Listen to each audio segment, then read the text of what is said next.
धन्यवाद। मेवाड़ जनशक्ति दल द्वारा आयोजित आज के इस शानदार, जानदार, मानदार कार्यक्रम में, जो कि एक सम्मान समारोह और स्वच्छ भारत मिशन को लेकर आयोजित किया गया है, मैं सबसे पहले मेवाड़ दल के सभी पदाधिकारियों का, जिसमें विशेष रूप से नरेश जी का और उनकी पूरी टीम का बहुत बहुत अभिनंदन और स्वागत करता हूं। एक बार जोरदार तालियां उन सारी टीम के लिए जिन्होंने आज ये बहुत खूबसूरत कार्यक्रम हम सब के लिए आयोजित किया। इस कार्यक्रम में हमारे बीच में पधारे हुए एक ऐसा अतिथि जो सनातन धर्म की अलग घर घर जगाने का प्रयास कर रहे हैं और जिनके आशीर्वाद के बिना कोई कार्यक्रम सफल नहीं हो सकता। सनातन धर्म के हम सबके स्वामी श्री स्वामी हितेश्वर जी महाराज के लिए एक बार निवेदन, जोरदार तालियां बजाकर आपका हार्दिक अभिनंदन और स्वागत करें। हमारे मेवाड़ जनशक्ति दल के अध्यक्ष भाई नरेश जी, सम्मानीय अतुल जी शर्मा साहब, सम्मानीय गिरीश जी जोशी जिनको अभी हमने सुना, सम्मानीय धीरेन्द्र सचान साहब जो कि एक बहुत बड़े व्यवसायी हैं और सामाजिक हर कार्यक्रम में आपकी सहभागिता रहती है, डॉक्टर राजीव पंड्या जी, सम्मानीय संजय बजाज, ऋषि चौबीसा जी, नंदलाल जोशी जी, कपिल पालीवाल जी,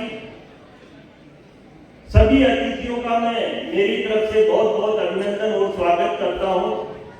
और मंच के सामने विराजमान इस शहर के बुद्धिजीवी वर्ग के पधारे हुए सभी महानुभाव, मातृशक्ति, मेरे युवा साथियों, आप सभी का भी बहुत बहुत अभिनंदन और स्वागत। स्वच्छ भारत मिशन का ये कार्यक्रम नरेश जी ने मुझसे कहा, तो मैंने कहा नरेश जी, दुनिया के किसी भी कोने में होगा तो स्वच्छ भारत मिशन के कार्यक्रम में उदयपुर में मेरी सहभागिता न हो, ऐसा हो नहीं सकता। और आज मैं आप लोगों के बीच में उपस्थित हुआ हूं। या पधारी हुई सारी मीडिया के साथियों का भी मैं बहुत बहुत अभिनंदन और स्वागत करता हूं। साथियों, इस स्वच्छ भारत मिशन को जब देश के यशस्वी प्रधानमंत्री ने 15 अगस्त 2014 को लाल किले से जब हुंकार भरी थी, पूरे देश ने यह संदेश सुना था कि अगर देश के 131 करोड़ लोग ये निश्चय कर लें कि हम गंदगी नहीं फैलाएंगे और जो गंदगी फैलाएगा उसे टोकेंगे, तो दुनिया की कोई ताकत हमारे हिंदुस्तान को गंदा नहीं कर सकती। ये देश के यशस्वी प्रधानमंत्री का वक्तव्य था। उस समय की स्थिति ये थी कि लोग इस बात को बड़े मजाक में ले रहे थे। कभी किसी ने ये अंदाज भी नहीं लगाया होगा कि हिंदुस्तान स्वच्छता में इतना आगे बढ़ जाएगा। स्वच्छता नाम बहुत साधारण है, लेकिन इसका काम बहुत कमाल का है। अभी भी लोग स्वच्छता के बारे में समझे नहीं है, इसकी ताकत के बारे में लोगों को अंदाज नहीं है। स्वच्छता केवल व्यक्ति को स्वस्थ ही नहीं रखती, आज गंदगी से फैलने वाली बीमारियां, जो गंदगी में पाए जाने वाले कीटाणु होते हैं, उनसे अक्सर उल्टी, दस्त, टाइफाइड, डेंगू, बुखार, मलेरिया जैसी गंभीर बीमारियां होती हैं। और एक इसकी ताकत, इसका अंदाज यहां बैठे हुए मैं मानता हूं कि मेरे यूथ को नहीं है।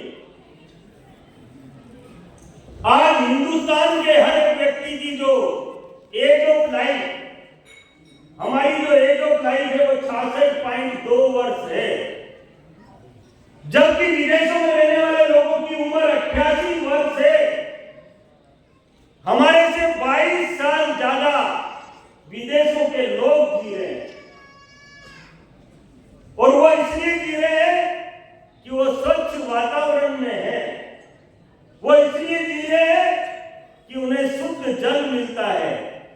और शुद्ध पर्यावरण मिलता है। स्वच्छता केवल स्वच्छता तक ही निश्चित नहीं है, इसमें बहुत सारे घटक हैं। मैं आप सबको अच्छी तरह से जानकारी होगी, यहां जो शहर का गणमान्य नागरिक बैठा है, मैं आपके पड़ोस में डूंगरपुर नगर परिषद का सभापति हुआ करता था। 2015 से 20 तक मैं सभापति रहा। ये बात मैं इसलिए बता रहा हूं कि ये बात आपके ध्यान में होनी बहुत आवश्यक है। एक सपना देखा कि ईश्वर मौका देगा तो देश के यशस्वी प्रधानमंत्री से सम्मान प्राप्त करेंगे, वो भी स्वच्छता में करेंगे। लक्ष्य बहुत दूर था, लेकिन इच्छा शक्ति मजबूत थी।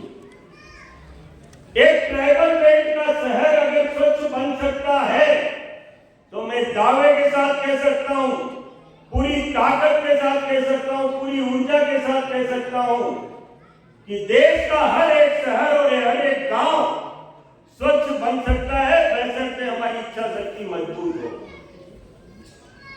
हमने करके दिखाया। ट्राइबल बेल्ट जहां लोग अशिक्षित रहते थे, 67% लोग वो थे जो अशिक्षित थे,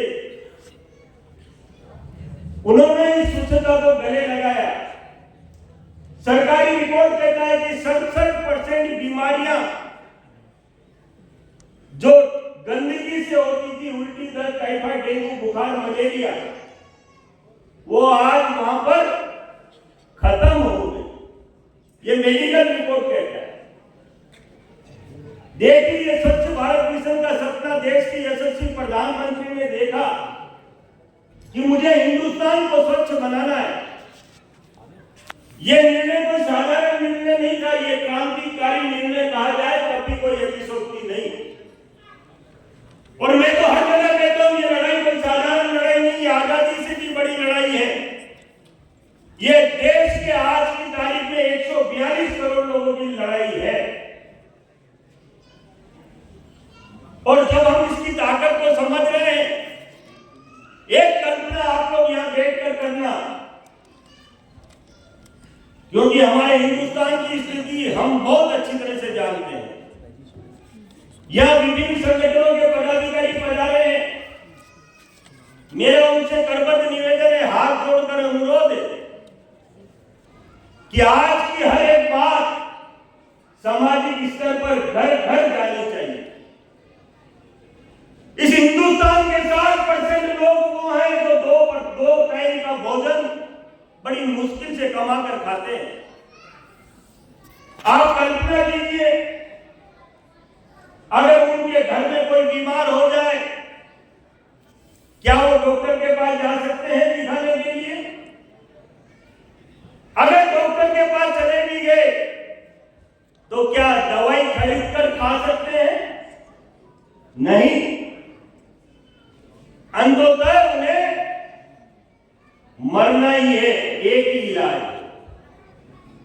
देश के यशस्वी प्रधानमंत्री ने कहा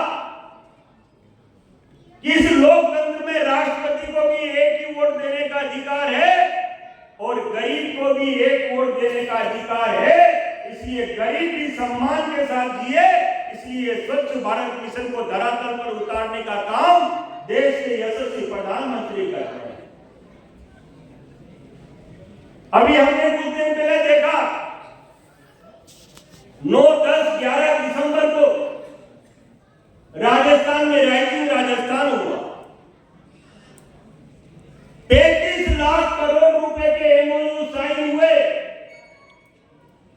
हम धन्यवाद देंगे आज सभी उदयपुरवासी राजस्थान के यशस्वी मुख्यमंत्री को कि जिन्होंने इस राजस्थान को विकसित राजस्थान बनाने का एक संकल्प लिया है। देश के यशस्वी प्रधानमंत्री ने भी कुछ दिन पहले घोषणा की थी कि आजादी के 100वें वर्ष पर 2047 में